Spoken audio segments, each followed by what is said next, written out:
Hey guys, welcome back to my solo fighter Illusionist playthrough, and we're going to be wrapping up the Shadows of Amn portion by going through Suldanessellar. I think that's how you say it. And then finishing off with the fights against Irenicus. And it's going to be relatively straightforward, this area. We are going to fight a dragon, but it's no big deal at this point. I even refrain from just using time stop and killing him that way because it's a little anticlimactic, I would say. So there is a lot of stuff like adamantite golems in here that I'm going to just skip because they take forever to kill. So I may as well skip them at this point. I don't need any more experience. They don't drop any items really, so I'm just mainly going to get the quest items that we need to proceed here first. I'm also going to pick up the 20 strength belt just in case I swap off of Cromfair, because I don't have the 21 strength belt anymore. But by the end of the trials, I would have 21 strength anyway, so naturally, so it shouldn't even matter really.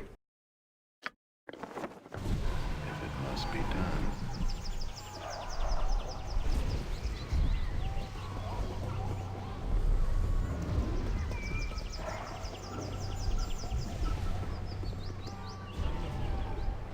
Yeah, it's probably best left to me.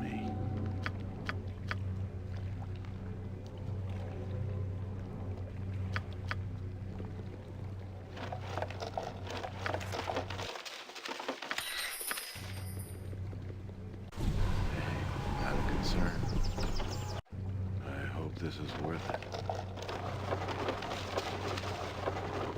You may wonder why I've still been picking up scrolls, but this time stop scroll is actually really useful if you use simulacrum a lot, because you can put in one of your quick item slots and then your simulacrum can cast it from the scroll, even though it probably does not have access to level 9 spells.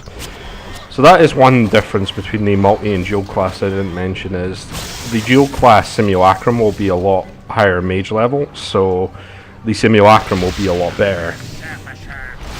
But honestly, I haven't really used simulacrum in quite some time, and I don't really need to use it, so yeah.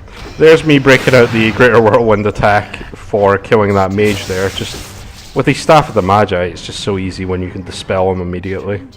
If you are not suddenly exiled, then aid me in these pictures, I beg of you.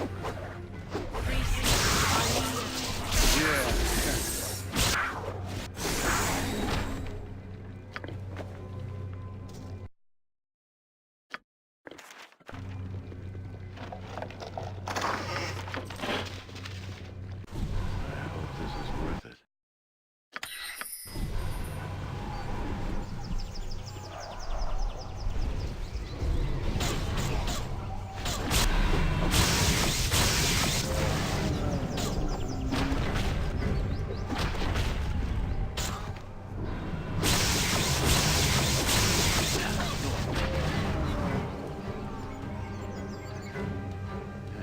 I'll see to it.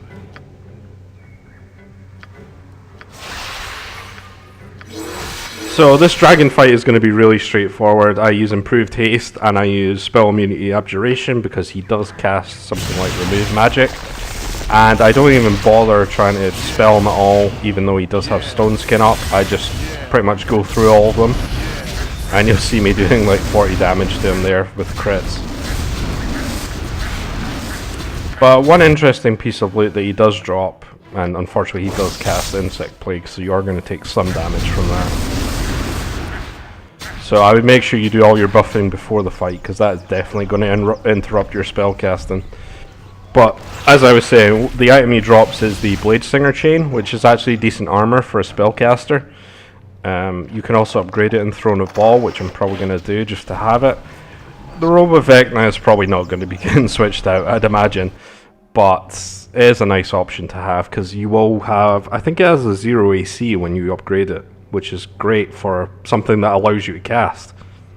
The bad thing about it is the fact that it's magically enchanted, so you can't use a ring or cloak of protection along with it. And we're going to pick up the Moonblade here and then pretty much open the gate. I forget there's a vendor that that sells a few scrolls that you can access after you release the avatar here. She doesn't sell anything too amazing. I can't actually get in the door because this Rakshasa group are standing here. So I just use Incendiary Cloud, which I'm starting to really like, the use of Incendiary Cloud. Mainly because it just does so much damage, and it's likely that the encounter would last more than one round. So they're just continually taking damage.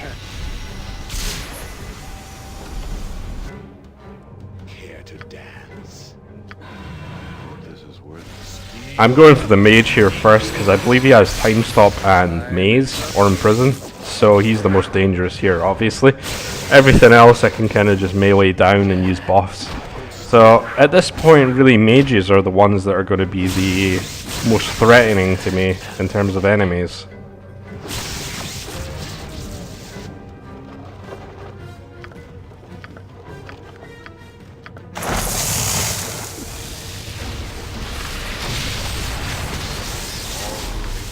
The avatar of the Great Oak stands before you, mortals. What transpires here that requires the attention of the Leaf Lord?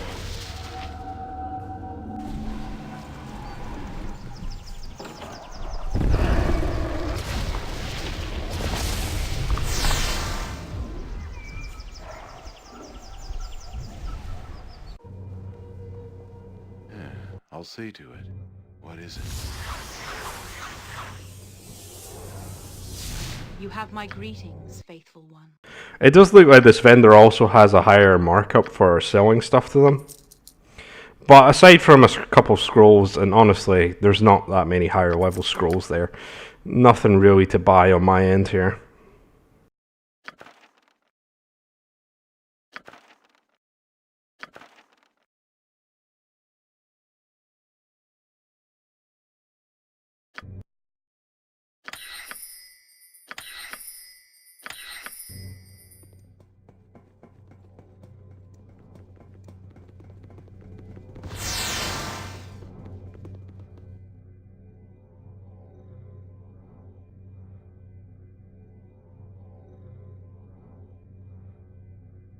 This group of Rakshasa are particularly annoying because they all use mislead and protection from magical weapons, so you can't kill them immediately.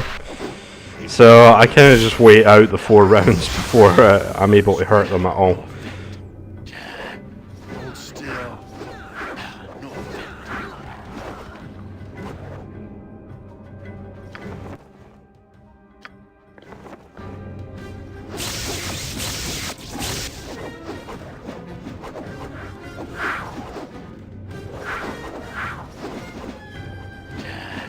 Hold still.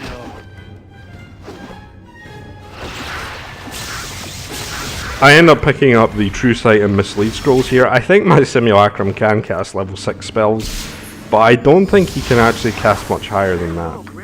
Maybe level 7 spells, but that's about as hard as it goes. If you were a dual class, I believe your Simulacrum can eventually cast level 9 spells. At least one of them. But I haven't actually played a dual class extensively to know that. So that is one thing. If you are planning to use Simulacrum a lot, the multi-class is weaker technically than a dual class option.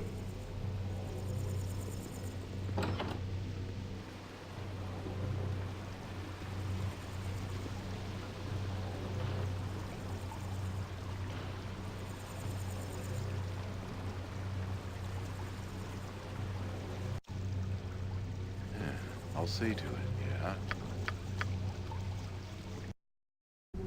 Wait, who comes? You are the child of Baal, aren't you? It's done. You're going to notice the cut before I take out the first parasite here because I needed to go off and do something else. But we come back and there's 2 elementals that we need to kill each of them. They're not really a big concern. The bigger concern is preparing for the Irenicus fight, and one of the things that you can do is cast Spell Strike on you and then cast Maze. So if you don't have Berserk at all, that will immediately take your spell immunity off, even if you have spell immunity to Abjuration and Alteration, because I believe Spell Strike is actually under both of those skills. Doesn't matter. Spell Strike will still go through both of those. I don't know why exactly, but it seems like it just goes through all of them. all your spell protections, no matter what. The only thing that really stops it, it seems, is spell shield. So I don't have that memorized. I do have the spell learned, but spell shield will basically absorb one spell, the spell that's cast at you. So Irenicus actually uses that as well. So my tactic here instead is to let my Planetar tank most of the stuff here. So I spawn the Planetar right on top of this guy. And he also uses a bit of mislead, so I use True Sight. And my plan basically is to cast Incendiary Clouds on him, so he gets his spellcasting interrupted. And then I start dispelling him. What? You do not I look one we shall see. You are but a gnat. You'll notice I move away first, and he casts a bunch of spells. One of them includes Spell Trap, I think, and he also uses Spell Shield. So I cast 2 Incendiary Clouds on top of him, and that seems pretty reliable for actually interrupting him. Then I hit him with a Ruby Ray to get rid of his Spell Shield, and then a Pierce Shield. I think I might actually cast Pierce Shield twice. No, I don't. I cast a Ruby Ray, a Breach, and then he's pretty much dead. I think he has like protection from Magic Up, so that's the reason he's not taking damage from the Incendiary Cloud to begin with. But as soon as you dispel that, he's pretty much instantly dead. And that's quite a difficult fight normally. But if you use AoE spells like Cloud Kill and stuff, it seems to be quite effective at interrupting him. So we find ourselves in Hell and doing the trials here. I'm going to be all over the place with actually doing these trials. I'm not going to always pick the good option. I'm just going to go through purely metagaming. So, this first trial, Pride, if you take the good path, you get 20% resistance to fire, cold, and electric damage. The evil route is you get 200,000 experience. Since I'm already at the cap, there's no reason for me to do the evil path here. So that's the first one. If it must be done.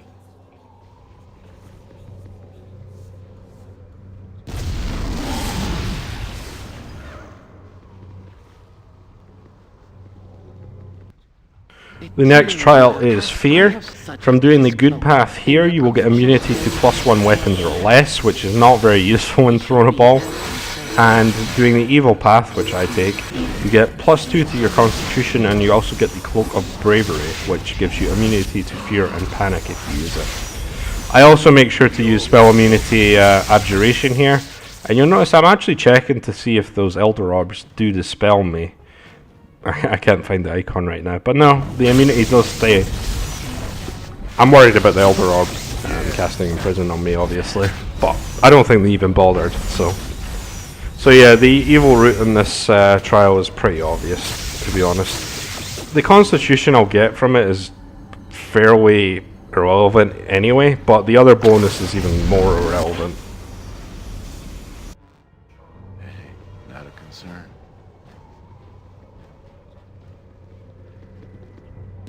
And you'll notice that my alignment is now lawful evil. So if you do the evil path on any of these, then your alignment will be changed to some form of evil.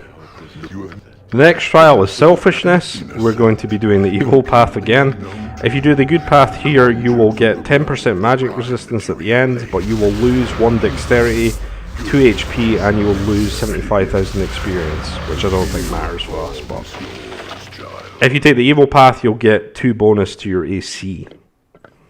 I don't really need the magic resistance because I pretty much am making a save against everything. So I think I'm good on that front. But the magic resist can be good on a different character that can stack that up. Yeah, I'll see to it.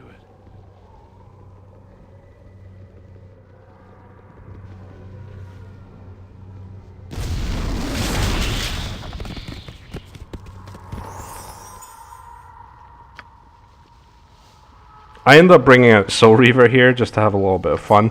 I can now use this because I'm not a good aligned character anymore. And we'll see how effective it is on the Wraith fight here. If you hit the enemy with Soul Reaver, what will happen is they will get a -2 Thracko penalty for 20 rounds. And this is also cumulative, and they also don't get a save. So you're going to see me use Greater Whirlwind attack and then hit him a bunch, and then he's not going to be able to hit me back unless he rolls a 20. you'll just see him. I think he does roll a 19 and misses me. I'm pretty sure he would hit me normally. The other thing about this is he has a lot of health, but you can crit him, as you can see. So if you do the evil path here by getting goaded into fighting him, this is the Wrath trial, you'll get +2 to strength. The good path will give you +1 to wisdom and charisma. As you can imagine, we're not really interested in the wisdom or charisma, but I am using Crom Fair, so the strength isn't actually that useful to me right now. And the last trial we're going to do is the Greed trial. So at the first part of this, you will get the Black Razor Sword, and I decide to do a bit of an exploit here. So I'm going to kill the genie after I give him the sword back. And the way I'm going to do this is with improved haste and critical strike.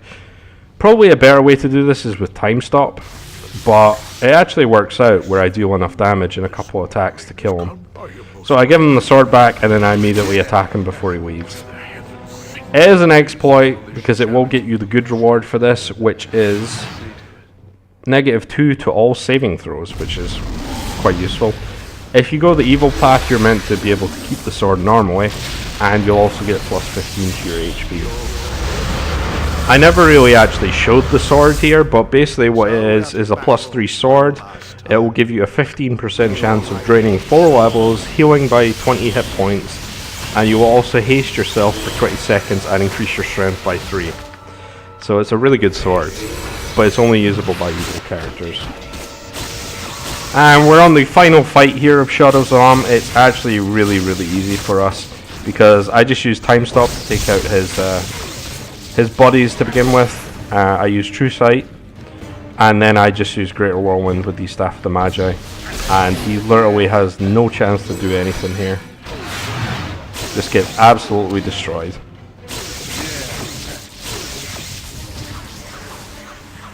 Since I got interrupted a bit earlier, I'll also mention that Black Razor will regenerate hit points and make you immune to Charm and Fear as well. The bad thing about it, and the reason I'm probably not going to use it very much, is if you kill enemies with the level drain effect, then it will disintegrate their items and you won't be able to pick them up. Those of you such areas as will do the man. I feel I cannot. As for you, I imagine you are eager to resume your travel. And that is going to be it for Shadows of Amn.